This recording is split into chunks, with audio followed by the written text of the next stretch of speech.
മഹാഭാരത ഗാഥ തുടരുകയാണ്. അരണ്യത്തിലേക്കുള്ള അനാഥയാത്ര. ഒന്നുകിൽ രണാങ്കണത്തിൽ പോരാടി വീഴുമ്പോൾ, അല്ലെങ്കിൽ വാർദ്ധക്യത്തിൽ അരണ്യത്തിൻ്റെ ഏകാന്തതയിൽ വച്ച്. ക്ഷത്രിയൻ്റെ അന്ത്യം അപ്രകാരമാകണം എന്ന് പഴയ ധർമ്മശാസ്ത്രങ്ങൾ വിധിച്ചു. അതാണ് തുടർന്നു വന്നിരുന്ന സമ്പ്രദായം. വ്യാസൻ അത് ആവർത്തിക്കുന്നുണ്ട്. രാജധാനിയിലെ പട്ടുമെത്തയിൽ വച്ച് അയാൾക്ക് അന്ത്യം കഴിച്ചുകൂട്ടാൻ അവസരമില്ല. ക്ഷത്രിയൻ യുദ്ധം ജീവിതമാക്കി മാറ്റാൻ വിധിക്കപ്പെട്ടവൻ. അവൻ്റെ ജോലി തന്നെ യുദ്ധം ചെയ്യൽ എന്ന വിചിത്രവും ഹിംസ നിറഞ്ഞതുമായ കർമ്മം. ധർമ്മശാസ്ത്രങ്ങളുടെ പ്രഭാവവലയത്തെ മുറിപ്പെടുത്താതെ എല്ലാവരും അത് സ്വീകരിച്ചു പോന്നു. വർണ്ണധർമ്മത്തിൻ്റെ പ്രഭാവം ചോദ്യം ചെയ്യപ്പെടാതെ ആഘോഷിക്കപ്പെട്ടു. ബ്രഹ്മചര്യവും ഗാർഹസ്ഥ്യവും കഴിഞ്ഞാൽ വാനപ്രസ്ഥാശ്രമം. അതനുസരിച്ച് ധൃതരാഷ്ട്രൻ, ഗാന്ധാരി, കുന്തി, വിതുരൻ എന്നിവർ ജീവിത സായാഹ്നത്തിൽ വനത്തിലേക്ക് പുറപ്പെടുകയാണ്.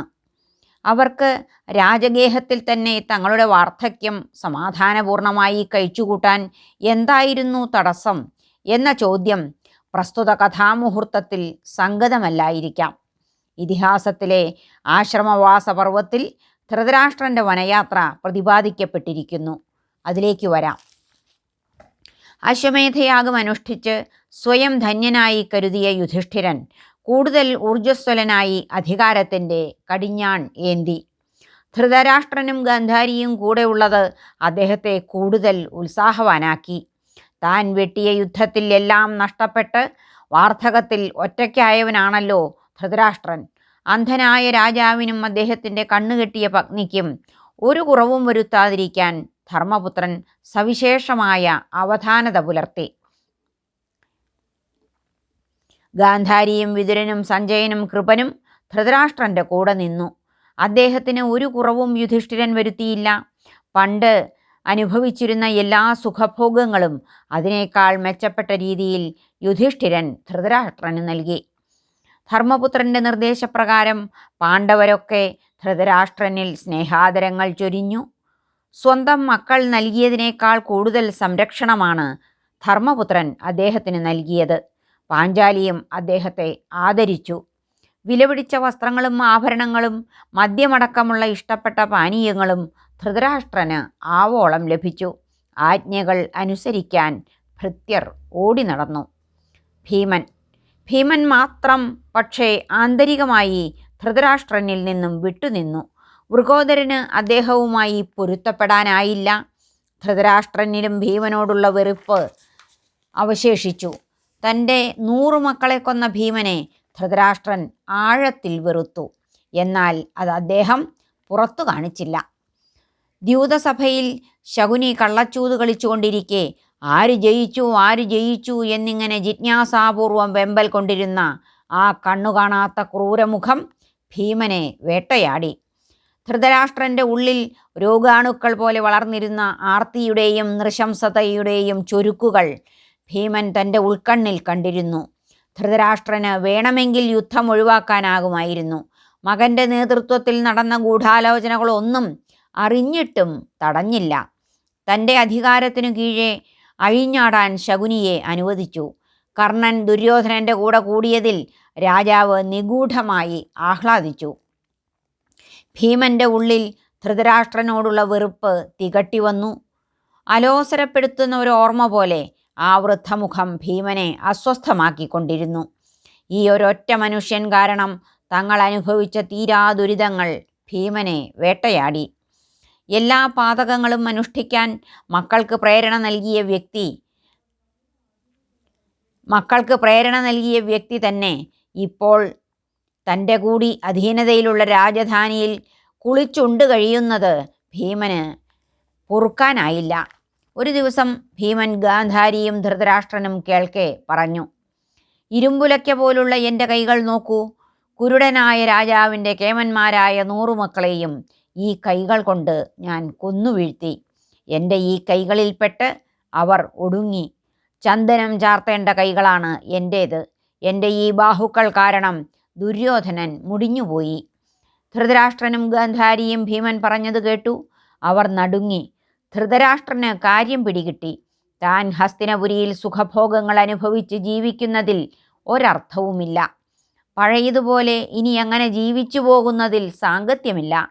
തനിക്ക് ഭീമനെ സഹിച്ച് ജീവിക്കാനാവാത്തതുപോലെ അവനും അതിന് കഴിയുന്നുണ്ടാവില്ലെന്ന് ധൃതരാഷ്ട്രൻ കരുതി. ഭീമന്റെ കുത്തുവാക്കുകൾ യുധിഷ്ഠിരന്റെ മുന്നിൽ അവതരിപ്പിക്കുന്നതിൽ കാര്യമില്ലെന്നും ധൃതരാഷ്ട്രൻ തിരിച്ചറിഞ്ഞു. ഭീമന്റെ കുത്തുവാക്കുകൾ യുധിഷ്ഠിരന്റെ മുന്നിൽ അവതരിപ്പിക്കുന്നതിൽ കാര്യമില്ല എന്നും ധൃതരാഷ്ട്രൻ തിരിച്ചറിഞ്ഞു. ഗാന്ധാരിയും ഭീമന്റെ വേദനിപ്പിക്കുന്ന വാക്കുകൾ കേട്ടിരുന്നു. എന്തൊക്കെ ക്ഷമിച്ചാലും തൻ്റെ 100 മക്കളെയും നിഷ്കരുണം കൊന്ന ഭീമനെ അവർക്കും സഹിക്കാനാകുമായിരുന്നില്ല. ഗാന്ധാരിക്ക് തൻ്റെ മക്കളെ മുഴുവൻ വധിച്ച ഭീമന് മാപ്പ് കൊടുക്കാൻ കഴിഞ്ഞുകൊള്ളണം എന്നില്ല. ഭീമന്റെ വാക്ശരങ്ങൾ ധൃതരാഷ്ട്രനെ ആഴത്തിൽ മുറിവേൽപ്പിച്ചു. അദ്ദേഹത്തിൻ്റെ ചില ആജ്ഞകൾ പാലിക്കാതിരിക്കാൻ ഭീമൻ പരിചാരകരോട് നിർദ്ദേശിച്ചു. ഗാന്ധാരിയും അതൊക്കെ തിരിച്ചറിഞ്ഞു. രണ്ടുപേരിലും വൈരാഗ്യത്തിൻ്റെ തണുത്ത കാറ്റ് വീശി. കൊട്ടാരത്തിലെ സുഖവാസം അവർക്കിരുവർക്കും അസുഖകരമായി തോന്നാൻ തുടങ്ങി. അപ്പോഴേക്കും യുദ്ധം കഴിഞ്ഞ് 15 വർഷങ്ങൾ കടന്നുപോയി കഴിഞ്ഞിരുന്നു. ഇത്രയൊക്കെ മതി എന്ന് ഇരുവരും കരുതാൻ തുടങ്ങി. ധൃതരാഷ്ട്രൻ ചിന്താകുലനായി. ഒരു രാജാവ് എന്ന നിലയിൽ താൻ ഒട്ടേറെ അനുഭവങ്ങളിലൂടെ കടന്നുപോയി. സുഖത്തിൻ്റെ സമൃദ്ധിയിൽ ജീവിച്ചു. എല്ലാം നേടി. പിന്നെ യുദ്ധം വന്നു. അത് കൊണ്ടുവന്ന ദുരന്തങ്ങൾ ഭയാനകമായിരുന്നു. അതിന് താൻ കാരണക്കാരനാണ്. തനിക്ക് പുത്രനായ ദുര്യോധനനെ തിരുത്താൻ കഴിഞ്ഞില്ല. വിതുരൻ തൻ്റെ പ്രിയപ്പെട്ട അനുജൻ പറഞ്ഞതിന് താൻ ചെവി കൊടുത്തില്ല. എന്നിട്ടും അവൻ വിടാതെ കൂടെ നിന്നു. ഇനി എല്ലാ മോഹങ്ങളും അവസാനിപ്പിക്കുന്നതാണ് അഭികാമ്യം. മനോവേദന അതിരുവിട്ടപ്പോൾ ഒരു ദിവസം ധൃതരാഷ്ട്രൻ യുധിഷ്ഠിരനെ അരികെ വിളിച്ചു പറഞ്ഞു, എന്നെക്കുറിച്ചെല്ലാം നിങ്ങൾക്കറിയാം. യുദ്ധത്തിൻ്റെ പ്രധാന കാരണം എൻ്റെ ആലോചനാശൂന്യമായ പ്രവൃത്തികളായിരുന്നു. എൻ്റെ പുത്രൻ ദുഷ്ടനായിരുന്നു. അവന് ഞാൻ അധികാരം നൽകി. കൃഷ്ണൻ പറഞ്ഞ വാക്ക് പാലിച്ചില്ല. ദുര്യോധനനെയും അവൻ്റെ അമാത്യന്മാരെയും വധിക്കണം എന്ന് കൃഷ്ണൻ പറഞ്ഞു. ഞാനത് ചെയ്തില്ല. ധൃതരാഷ്ട്രൻ നിർത്തി. പിന്നെ നെടുവീർപ്പിട്ടു. കാഴ്ചയില്ലാത്ത കണ്ണുകളിൽ കണ്ണുനീരിൻ്റെ നനവ്. നിസ്സഹായത സ്ഫുരിക്കുന്ന ദീനമുഖം. നിരാലംബനായ വൃദ്ധൻ. ധൃതരാഷ്ട്രൻ കിതച്ചു. പിന്നെ തുടർന്നു. പുത്രനെ നിയന്ത്രിക്കാൻ എല്ലാവരും എന്നെ ഉപദേശിച്ചു. ഭീഷ്മൻ, ദ്രോണൻ, വിതുരൻ, കൃഷ്ണൻ എല്ലാവരും എന്നെ എമ്പാടും ഉപദേശിച്ചു. ഞാൻ വഴങ്ങിയില്ല. ഗാന്ധാരിയും പറഞ്ഞു. ഒന്നും ഞാൻ കേട്ടില്ല. അതുകൊണ്ട് ഞാൻ ഇതൊക്കെ അനുഭവിക്കേണ്ടവനാണ്. ധൃതരാഷ്ട്രൻ വീണ്ടും നിർത്തി. ഏറെ നേരം പിന്നെ മിണ്ടാതിരുന്നു. ഏതൊക്കെയോ കാലവർഷക്കാറ്റുകൾ ആ മനസ്സിൻ്റെ തീരത്ത് പെയ്തു തുറന്നു. ധൃതരാഷ്ട്രൻ അരികെ നിശബ്ദയായിരിക്കുന്ന സഹധർമ്മിണിയെ നോക്കി. അനുതാപത്തിൻ്റെ ഒരു തിര ഉള്ളിൽ ഉയർന്നു പൊലിഞ്ഞു. താൻ ഇവളെ വല്ലാതെ വേദനിപ്പിച്ചിരിക്കുമോ? അനുദ്യൂതത്തിന് പാണ്ഡവരെ തിരിച്ചു വിളിക്കരുത് എന്ന് ഗാന്ധാരി താണുകേണു പറഞ്ഞത് ധൃതരാഷ്ട്രൻ ഓർത്തുപോയി. താൻ അവരുടെ വാക്ക് തള്ളിക്കളഞ്ഞു. എല്ലാം വിധി പോലെ വരും എന്ന ബുദ്ധിശൂന്യമായ മറുപടി പറഞ്ഞാണ് താൻ അന്ന് രാജാവിൻ്റെ അധികാരം കാണിച്ചത്. മഹായുദ്ധം എന്ന പ്രക്ഷുബ്ധമായ സാഗരത്തിൻ്റെ തീരത്ത് ഗാന്ധാരി തൻ്റെ കൂടെയുണ്ടായിരുന്നു. ഓരോ ദിനവും കൊണ്ടുവരുന്ന മരണവാർത്തകൾ കേൾക്കാൻ അവരുണ്ടായിരുന്നു കൂടെ. ഗാന്ധാരി. ധൃതരാഷ്ട്രൻ്റെ മുഖത്തെ ചുളിവുകൾക്ക് ആഴം കൂടി. പഴയ പ്രതാപിയായ രാജാവിൻ്റെ പ്രൗഢിയാർന്ന മുഖമല്ല, പുതിയ സന്നിഗ്ധാവസ്ഥയുടെ നിരാലംബമായ മുഖം. ധർമ്മപുത്രൻ അരികെ എല്ലാം കേട്ടുകൊണ്ടിരുന്നു. അദ്ദേഹം നിശബ്ദനായിരുന്നു. ഒരിക്കൽ സൂത്രക്കാരനായ ഭരണാധികാരിയുടെ രാജ്യതന്ത്ര കുടിലത നിറഞ്ഞിരുന്ന ധൃതരാഷ്ട്രൻ്റെ ഇപ്പോഴത്തെ മുഖം നോക്കിയപ്പോൾ യുധിഷ്ഠിരൻ്റെ ഹൃദയം അനുതാപനിർഭരമായി. ധൃതരാഷ്ട്രൻ തുടർന്നു. പാപങ്ങൾ പേറി ഞാൻ ജീവിച്ചു. എനിക്കവ കഴുകിക്കളയണം. ഭാരതയുദ്ധ സംബന്ധിയായ കാര്യങ്ങളിൽ രാജാവെന്ന നിലയിൽ ഞാൻ ചെയ്തതൊക്കെ തെറ്റായിരുന്നു. ഇപ്പോൾ യുദ്ധം കഴിഞ്ഞ് 15 നീണ്ട വർഷങ്ങൾ കൊഴിഞ്ഞു. രാജധാനിയിൽ താമസിക്കുന്നത് ഉചിതമല്ല എന്നെനിക്ക് തോന്നുന്നു. കുറേ കാലമായി ഞാൻ 4-ാം ദിവസവും പിന്നെ 8-ാം ദിവസവും മാത്രമേ ഭക്ഷണം കഴിക്കാറുള്ളൂ. വിശപ്പ് മാറ്റാൻ വേണ്ടി മാത്രമുള്ള ഭക്ഷണം കഴിക്കുകയാണ് ഞാൻ. ഗാന്ധാരിക്ക് അതറിയാം. വേറെ ആർക്കും ഇതുവരെ അറിയില്ല. ഞാൻ പട്ടുമെത്തമേലല്ല കിടക്കുന്നത്. നിലത്ത് ദർഭയിൽ തോലു വിരിച്ചാണ് കിടക്കുന്നത്. ധൃതരാഷ്ട്രൻ പറഞ്ഞു നിർത്തി. അദ്ദേഹത്തിൻ്റെ കണ്ഠം ഇടറിയിരുന്നു. എങ്കിലും അദ്ദേഹം ഉറച്ച തീരുമാനമെടുത്തു കഴിഞ്ഞിരുന്നു. ധൃതരാഷ്ട്രൻ വീണ്ടും യുധിഷ്ഠിരനോട് തൻ്റെ ആത്മഗതം പോലുള്ള ഭാഷണം തുടർന്നു. ഉണ്ണി, ഞാനിവിടെ ഗാന്ധാരിയോടൊപ്പം സുഖമായി പാർത്തു. നീ ഞങ്ങളെ നന്നായി സംരക്ഷിച്ചു. എന്നാൽ ഞങ്ങൾ ദുഃഖിതരാണ് ഉണ്ണി. 100 മക്കൾ മരിച്ച അമ്മയാണ് എൻ്റെ സഹധർമ്മിണി. നീ മകനെപ്പോലെ എല്ലാം ചെയ്തു തന്നു. എനിക്ക് സന്തോഷമായി. ദ്രൗപദിയെ ദ്രോഹിച്ച എൻ്റെ പുത്രന്മാരൊക്കെ മൺമറഞ്ഞു. ഇനിയിപ്പോൾ അവരോട് പ്രതികാരം ആവശ്യമില്ല. യുധിഷ്ഠിരൻ്റെ ഹൃദയം നൊന്തു. വൃദ്ധനായ ധൃതരാഷ്ട്രൻ്റെ മുഖത്തു നോക്കിയപ്പോൾ യുധിഷ്ഠിരന് കരച്ചിൽ വന്നു. അദ്ദേഹം പറഞ്ഞു, ഇവിടെ അങ്ങ് ഏറെ സന്തോഷവാനായിരുന്നുവെന്ന് ഞാൻ വിശ്വസിക്കുന്നില്ല. യഥാർത്ഥത്തിൽ അങ്ങ് എൻ്റെ രാജധാനിയിൽ ഏറെ ദുഃഖിതനായിരുന്നു അല്ലേ? കുറ്റക്കാരൻ ഞാനാണ്, ഞാൻ മാത്രം. അങ്ങ് ദുഃഖിക്കേണ്ടവനല്ല. എനിക്കെന്തിന് രാജ്യം, എന്തിനു ഭോഗം, എന്തിനു സുഖം? ഞാൻ കാരണമാണ് അനർത്ഥങ്ങളൊക്കെ ഉണ്ടായത്. യുധിഷ്ഠിരൻ വിതുമ്പി. പിന്നെ പറഞ്ഞു, അങ്ങ് ദുഃഖിക്കാതിരിക്കൂ. അങ്ങയുടെ ഏത് ആഗ്രഹവും ഞാൻ സാധിപ്പിക്കുക തന്നെ ചെയ്യും. വേണ്ടതെന്താണെന്ന് വച്ചാൽ ചെയ്യാം. ഇപ്പോൾ വന്ന് ഊണ് കഴിക്കൂ, ബാക്കിയൊക്കെ പിന്നെ. ധൃതരാഷ്ട്രൻ പറഞ്ഞു, ഉണ്ണി, നീ എൻ്റെ ആഗ്രഹം അനുവദിച്ചു. ഇനി എനിക്ക് ഉണ്ണാം. വ്യാസൻ്റെ സമ്മതം. വ്യാസൻ രംഗത്തെത്തി. നേരത്തെ സൂചിപ്പിച്ചതുപോലെ യുദ്ധാനന്തര സംഭവങ്ങളിൽ അദ്ദേഹം സജീവമായി. അശ്വമേധയാഗത്തിൻ്റെ നടത്തിപ്പിൽ അദ്ദേഹം നേതൃത്വപരമായ പങ്കുവഹിച്ചു. ഇപ്പോൾ യുധിഷ്ഠിരൻ എന്ന ഭരണാധികാരി തൻ്റെ മകൻ മൂലമുള്ള ഒരു പ്രതിസന്ധിയിലാണ്. അപ്പോൾ അദ്ദേഹം അവതരിച്ചു. യാഗാനന്തരം യുധിഷ്ഠിരൻ്റെ ഭരണകാര്യങ്ങളിൽ വ്യാസൻ ഇടപെട്ടുകൊണ്ടിരുന്നു. വേണ്ട നിർദ്ദേശങ്ങൾ കൊടുത്തു. എപ്പോഴും തൻ്റെ സമർത്ഥമായ ഉപദേശങ്ങൾ നൽകാൻ മറന്നില്ല. വ്യാസൻ യുധിഷ്ഠിരനോട് പറഞ്ഞു, നീ ധൃതരാഷ്ട്രൻ്റെ ആഗ്രഹം സാധിപ്പിക്കുകയാണ് വേണ്ടത് യുധിഷ്ഠിര. അവനെ രാജധാനിയിൽ തന്നെ താമസിപ്പിക്കുന്നത് ഒഴിവാക്കാം. അതല്ല വേണ്ടത്. കഠിനമായ ദുഃഖവും പേറി ധൃതരാഷ്ട്രൻ ഇവിടെ ഏറെ നാൾ താമസിക്കും എന്ന് തോന്നുന്നില്ല. അതുകൊണ്ട് ക്ഷത്രിയ രാജാക്കന്മാരൊക്കെ അവസാന കാലത്ത് പിന്തുടരുന്ന സമ്പ്രദായം അവനും പിന്തുടരട്ടെ. നീ അതിന് തടസ്സം നിൽക്കരുത്. ധൃതരാഷ്ട്രനെ വനത്തിലേക്ക് പോകാൻ അനുവദിക്കാം. അവന് അതാവും ഏറ്റവും സന്തോഷം നൽകുന്നത്. ധർമ്മപുത്രൻ വ്യാസൻ്റെ മുഖത്തു നോക്കി. മകൻ്റെ ആഗ്രഹം സാധിപ്പിച്ചു കൊടുക്കാൻ അച്ഛൻ വന്നതാണോ? വ്യാസൻ പറയുന്നതിൽ കാര്യമുണ്ടെന്ന് ധർമ്മപുത്രൻ തിരിച്ചറിഞ്ഞു. ധൃതരാഷ്ട്രൻ്റെ ആഗ്രഹത്തിന് വിപരീതമായി അദ്ദേഹത്തെ കൊട്ടാരത്തിൽ താമസിപ്പിക്കുന്നതിൽ ഇനിയിപ്പോൾ അർത്ഥമില്ല. യുധിഷ്ഠിരൻ പറഞ്ഞു, അങ്ങ് പറയുന്നത് പോലെ ചെയ്യാം. അദ്ദേഹത്തിന് എന്താണ് ഇഷ്ടം അത് ചെയ്യാം. വ്യാസൻ വീണ്ടും പറഞ്ഞു, ക്ഷത്രിയ രാജാവ് ഒന്നുകിൽ യുദ്ധക്കളത്തിൽ വെച്ച് വീരമൃത്യു വരിക്കണം, അല്ലെങ്കിൽ കാട്ടിൽ കിടന്നു മരിക്കണം. അതാണ് പ്രമാണം. അതുകൊണ്ട് നീ ധൃതരാഷ്ട്രന് വാനപ്രസ്ഥത്തിനുള്ള അനുജ്ഞ നൽകുക. യുധിഷ്ഠിരൻ വീണ്ടും ധൃതരാഷ്ട്രൻ്റെ അടുത്തുപോയി കുശലാന്വേഷണം നടത്തി. പിന്നെ ധൃതരാഷ്ട്രനോട് മൊഴിഞ്ഞു, വ്യാസൻ എന്താണോ പറയുന്നത് അത് ചെയ്യാം. ഭവാനും വിതുരനും കൃഷ്ണനും പറയുന്നത് ചെയ്യാം. അവർക്കൊക്കെ ഉചിതമായി തോന്നുന്നത് എന്തോ അത് ചെയ്യാം. അതെനിക്ക് സമ്മതമാണ്. ഉചിതമായ സമയത്ത് അത് ചെയ്യാം. ഇപ്പോൾ അങ്ങ് എൻ്റെ കൂടെ വന്ന് ഊണ് കഴിച്ചാലും. ധൃതരാഷ്ട്രൻ്റെ ഉപദേശം. പോകുന്നതിനു മുമ്പ് യുധിഷ്ഠിരന് ദീർഘമായ ഉപദേശങ്ങൾ നൽകാൻ ധൃതരാഷ്ട്രൻ ധാരാളം സമയമെടുത്തു. രാജാധികാരം എപ്രകാരം വിനിയോഗിക്കണം എന്നതിനെക്കുറിച്ചായിരുന്നു ദീർഘമായ അദ്ദേഹത്തിൻ്റെ പ്രഭാഷണം. അധികാരപ്രയോഗത്തിൻ്റെ സമസ്യകളിലേക്ക്, അതിൻ്റെ അനന്തമായ രഹസ്യങ്ങളിലേക്ക് ധൃതരാഷ്ട്രൻ തൻ്റെ മൂർച്ചയുള്ള വാക്കുകളിലൂടെ കടന്നു ചെന്നു. ധൃതരാഷ്ട്രൻ്റെ അതുവരെ കണ്ട മുഖമായിരുന്നില്ല യുധിഷ്ഠിരൻ അദ്ദേഹത്തിൻ്റെ ഉപദേശത്തിൽ കണ്ടത്. ഒരു ജീവിതകാലം മുഴുവൻ വിതുരൻ്റെ സതുപദേശം കേട്ട രാജാവാണ് ധൃതരാഷ്ട്രൻ.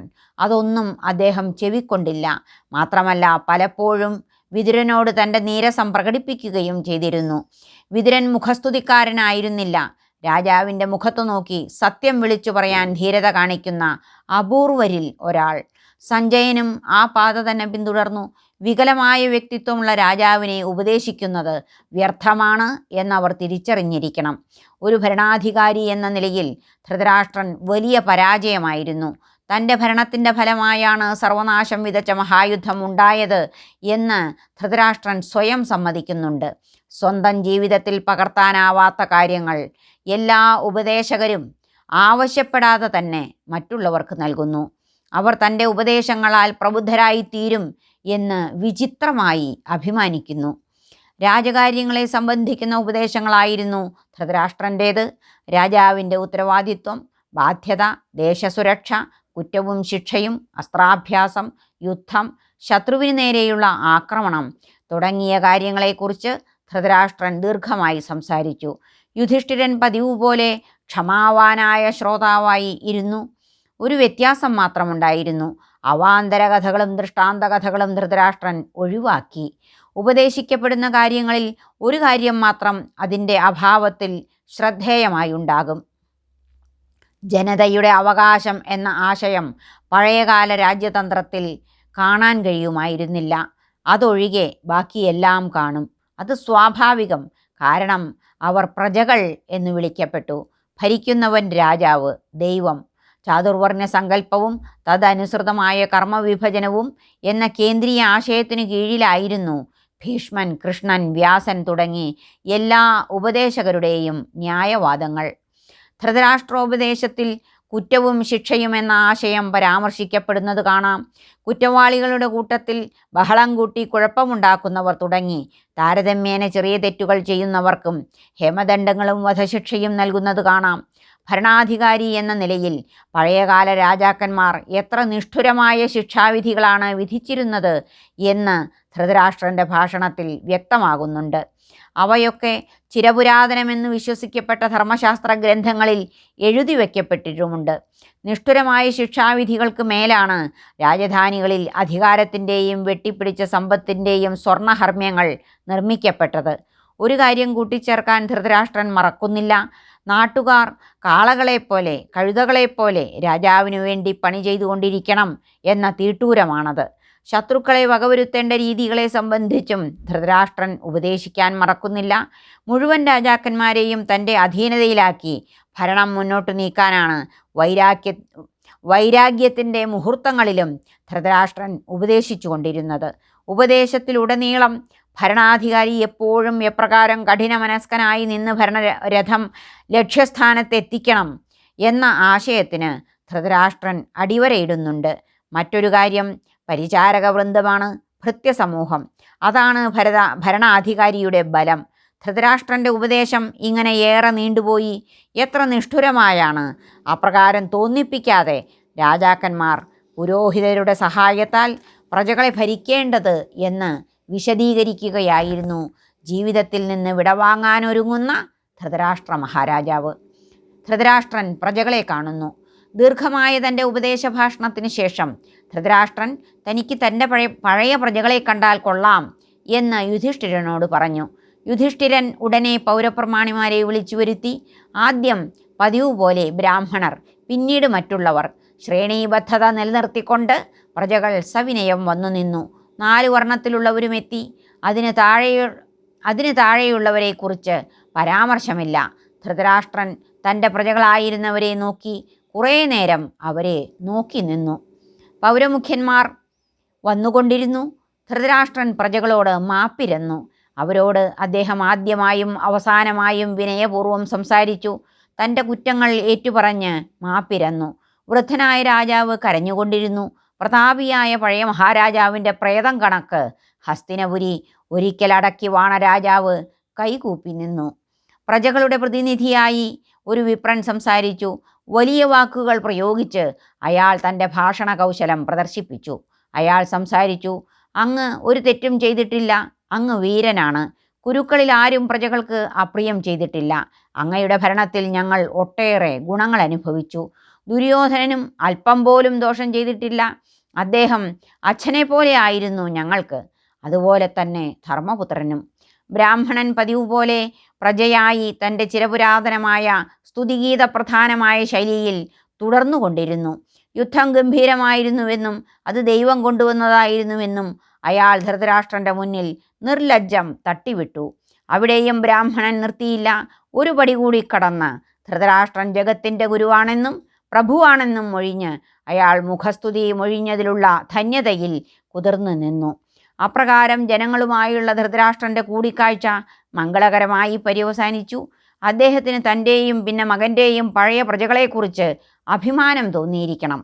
ഭൂമിയോളം കുനിഞ്ഞു നിന്നുകൊണ്ടുള്ളതും പിന്നെ അതിൽ വീണുകൊണ്ടുള്ളതുമായ രാജഭക്തിയാണ് പ്രദർശിപ്പിക്കപ്പെട്ടത്. ഭീമൻ്റെ ക്രോധം. പിറ്റേന്ന് രാവിലെ വിതുരൻ ധൃതരാഷ്ട്രൻ്റെ ദൂതനായി ധർമ്മപുത്രനെ കാണാനെത്തി പറഞ്ഞു, ധൃതരാഷ്ട്രൻ കാട്ടിൽ പോകാൻ ദീക്ഷയെടുത്തിരിക്കുന്ന വിവരം അങ്ങേക്കറിയാമല്ലോ. അടുത്ത കാർത്തിക മാസത്തിൽ അദ്ദേഹം വാനപ്രസ്ഥ യാത്ര ചെയ്യും. അതിനു മുമ്പ് അദ്ദേഹത്തിന് മരിച്ചവർക്കായി ശ്രാദ്ധം നൽകണമെന്നുണ്ട്. ആ സമയത്ത് ദാനം നൽകാനുള്ള ധനം രാജാവായ ധർമ്മപുത്രൻ നൽകണം. താൻ സമ്പാദിക്കാത്ത ധനം, മറ്റൊരു രാജ്യത്തിൻ്റെ ധനം ദാനം നൽകാനായി തനിക്ക് നൽകണമെന്നാവശ്യപ്പെടാൻ ധൃതരാഷ്ട്രനോ അതിലെ അനൗചിത്യം കണ്ടെത്താൻ വിതുരനോ കഴിഞ്ഞില്ല. യുധിഷ്ഠിരന് അത് സാധിക്കുകയില്ല. അദ്ദേഹം പതിവ് പോലെ സന്തോഷിച്ചു. അർജുനനും സമ്മതമായി. എന്നാൽ ഭീമൻ്റെ മുഖം രോഷം കൊണ്ട് ചുവന്നു. മുഖം തെളിയാതെ ഭീമൻ നിന്നു. വൃകോദരൻ തൻ്റെ നീരസം മറച്ചുവെച്ചില്ല. അർജുനന് കാര്യത്തിൻ്റെ ഗൗരവം പിടികിട്ടി. അദ്ദേഹം ജ്യേഷ്ഠനെ സാന്ത്വനിപ്പിക്കാൻ ശ്രമിച്ചു. നമ്മുടെ ധനമാണ് ധൃതരാഷ്ട്രൻ ഇരക്കുന്നത്. അതിൽ നാം അഭിമാനിക്കണം. മുമ്പ് നാം ധൃതരാഷ്ട്രൻ്റെ അടുത്തുപോയി ഇരന്നവരാണ്. ഇതാണ് കാലത്തിൻ്റെ കാവ്യനീതി.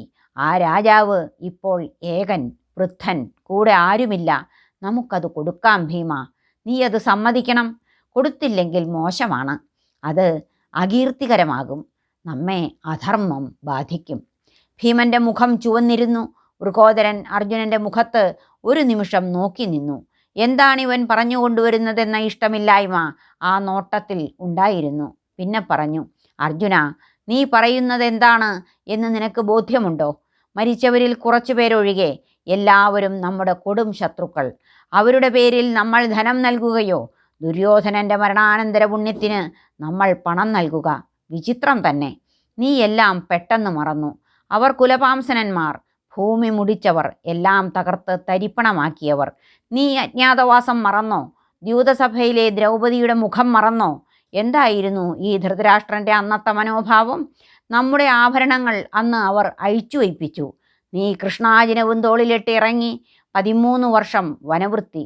കണ്ണു കാണാത്ത ഈ വൃദ്ധൻ അന്ന് ദ്യൂതസഭയിൽ വച്ച് ശകുനി കള്ളച്ചൂത് കളിക്കുമ്പോൾ എന്തു നേടി എന്ന് അത്യാഗ്രഹത്തോടെ ചോദിച്ചു കൊണ്ടിരുന്നത് നിനക്ക് ഓർമ്മയില്ലേ? ഭീമൻ്റെ വാക്കുകേട്ട് അർജുനൻ നിശബ്ദനായി. എന്നാൽ യുധിഷ്ഠിരൻ അവിടെയും ഇടപെട്ടു. ഭീമ, നീ ഒന്നും മിണ്ടാതിരിക്കൂ. അപ്പോൾ അർജുനനും പറഞ്ഞു, ഭീമ, നീ എൻ്റെ ജ്യേഷ്ഠൻ. നന്മയുള്ളവർ അപകാരങ്ങൾ ഓർമ്മിച്ചു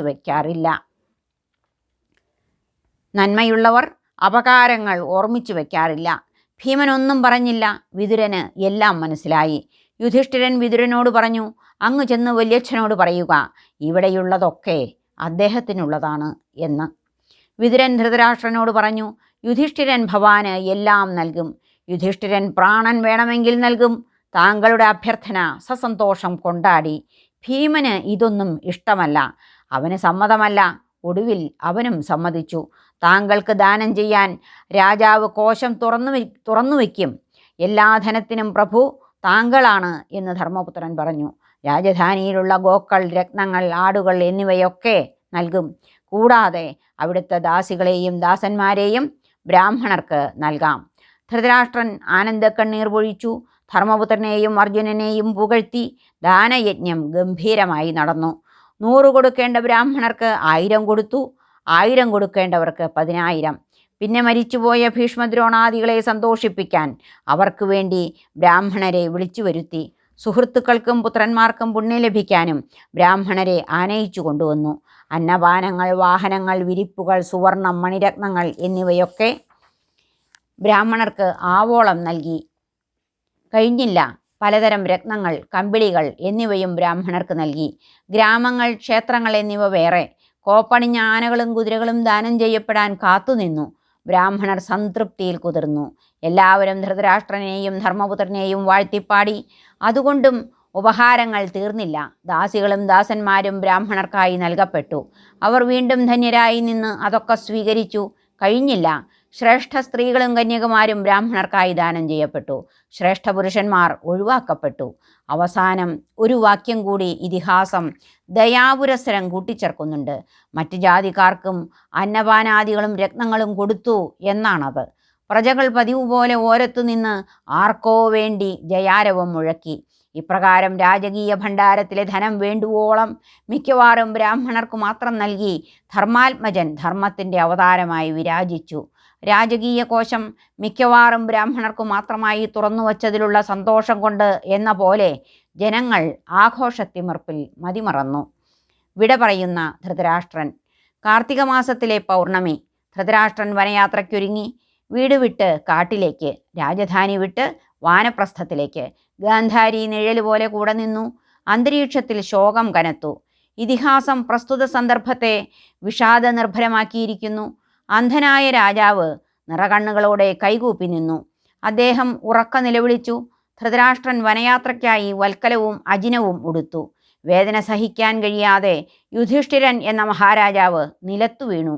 അർജുനൻ ജ്യേഷ്ഠനെ പിടിച്ചെഴുന്നേൽപ്പിച്ചു. ചുടുനെടുവീർപ്പുകളാൽ അന്തരീക്ഷം കനത്തു. ഹസ്തിനപുരി ആകെ വൃദ്ധദമ്പതികൾക്ക് കണ്ണുനീരിൽ കുതിർന്ന യാത്രയയപ്പ് നൽകി. ആരും ഒന്നും സംസാരിച്ചില്ല. പ്രജകൾ ദുഃഖിതരായി നിന്നു. പണ്ടും അവരിങ്ങനെ നിന്നു. അന്ന് ചെറുപ്പത്തിൽ തന്നെ വനയാത്രയ്ക്ക് നിർബന്ധിക്കപ്പെട്ടത് പാണ്ഡവരായിരുന്നു. ദുഃഖമുടൽ പൂണ്ട പോലെ ദ്രൗപദി അന്ന് പിന്നാലെ നടന്നു.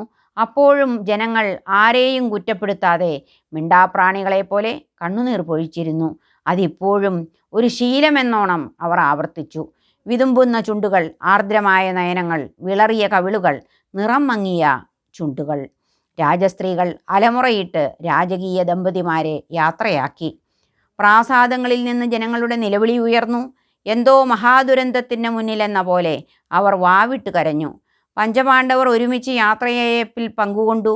ധൃതരാഷ്ട്രൻ ഇടറുന്ന പാദങ്ങളോടെ തൊഴുകയുമായി മുന്നോട്ടു നീങ്ങി. ഗാന്ധാരി എവിടെ? പാണ്ഡവർ നോക്കി. ഒരു നിമിഷം അവരുടെ ഹൃദയത്തിൽ ഇടിവെട്ടി. ചുണ്ടുകൾ വിതുമ്പി, മുഖം വിളറി. ധൃതരാഷ്ട്രൻ്റെ മുന്നിൽ പാഞ്ചാലിയുടെ കൂടെ നടക്കുന്നത് കുന്തിയാണ്. ഗാന്ധാരി കുന്തിയുടെ ചുമലിൽ പിടിച്ച് പതുക്കെ നടന്നു. പാണ്ഡവർ അത് പ്രതീക്ഷിച്ചിരുന്നില്ല. അവർ സ്തബ്ധരായി. ദുഃഖത്താൽ ഒന്നും പറയാനാകാതെ പതറി. യുധിഷ്ഠിരനെ ഓടിച്ചെന്ന് അമ്മയോട് പോകരുത് എന്ന് കരഞ്ഞു പറഞ്ഞു നോക്കി. ഭീമൻ പിന്നാലെ ചെന്ന് കേണു പറഞ്ഞു നോക്കി. കുന്തി എല്ലാം തീരുമാനിച്ചുറച്ചിരുന്നു. പാണ്ഡവരെ അത് മുൻകൂട്ടി അറിയിച്ചില്ല എന്നു മാത്രം. കുന്തി തിരിഞ്ഞു നിന്നു. അവരുടെ മുഖത്ത് കണ്ണീരുണ്ടായിരുന്നു.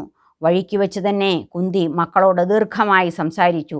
മക്കൾക്ക് വിഷമമാകും എന്നറിഞ്ഞിട്ടും അവർ പിന്മാറിയില്ല. കുന്തിദേവി ഉപസംഹരിച്ചു. ശരിയാണ്, ഞാൻ യുദ്ധത്തിനു വേണ്ടി നിന്നു. അതിന് നിങ്ങളെ പ്രേരിപ്പിച്ചു. അതും ശരിയാണ്. എനിക്കതിന് കാരണമുണ്ടായിരുന്നു മക്കളെ.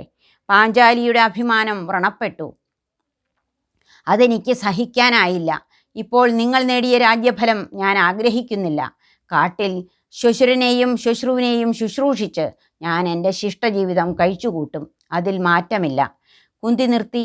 പിന്നെ തിരിഞ്ഞു നോക്കാതെ ഗാന്ധാരിയുടെ കൂടെ നടന്ന് അകന്നു പോകുന്നത് പാണ്ഡവർ വിങ്ങുന്ന മനസ്സോടെ നോക്കി നിന്നു. ഒരു നിമിഷം കൊണ്ട് തങ്ങൾ അനാഥരായി എന്ന് പാണ്ഡവർക്ക് തോന്നി. അവരുടെ ഉള്ളിൽ ശൂന്യത പടർന്നു. കണ്ണുകളിൽ ഇരുട്ട് കയറി. പെട്ടെന്നെത്തിയ മങ്ങൂഴത്തിൻ്റെ അരണ്ട വെളിച്ചത്തിൽ അവർ നിഴലുകൾ പോലെ തിരിച്ചു നടന്നു. രാജധാനിയുടെ മേൽ ഇരുട്ട് പടർന്നു കയറിയ പോലെ അവർക്ക് തോന്നി. വിറയ്ക്കുന്ന പാദങ്ങളോടെ ധൃതരാഷ്ട്രൻ പതുക്കെ നടന്നു.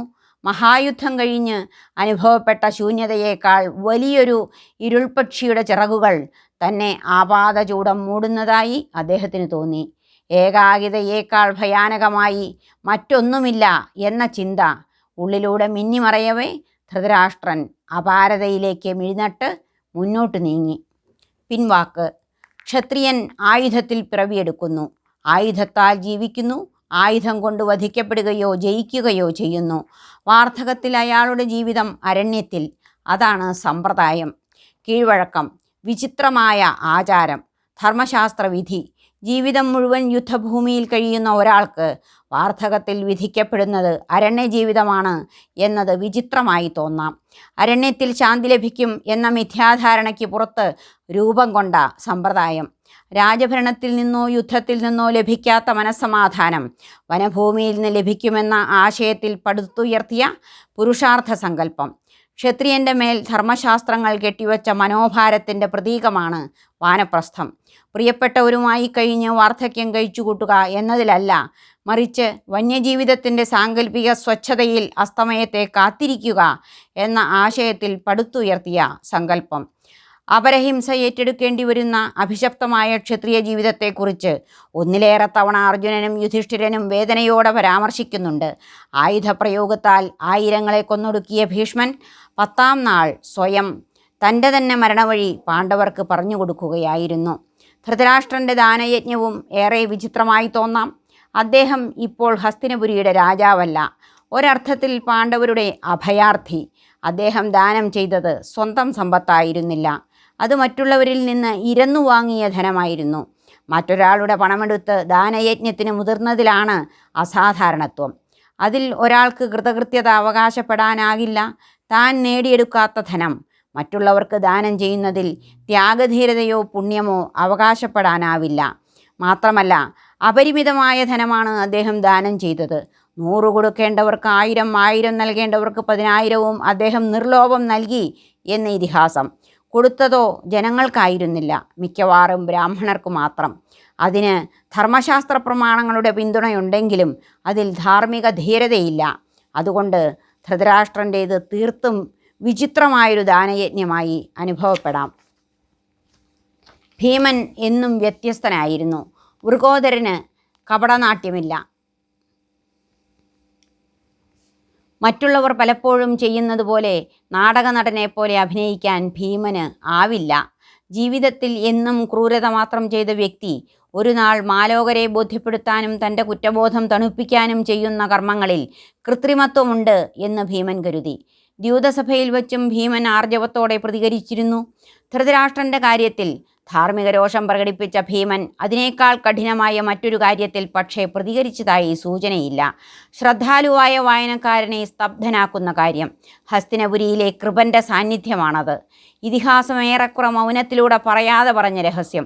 ഇരുട്ടിൻ്റെ മറവിൽ ഉറങ്ങിക്കിടന്ന പടയാളികളെ വെട്ടിയും കുത്തിയും ശ്വാസം മുട്ടിച്ചും കൊലപ്പെടുത്തിയ അശ്വത്ഥാമാവ് എന്ന മരുമകന് കാവൽ നിന്ന അമ്മാമൻ.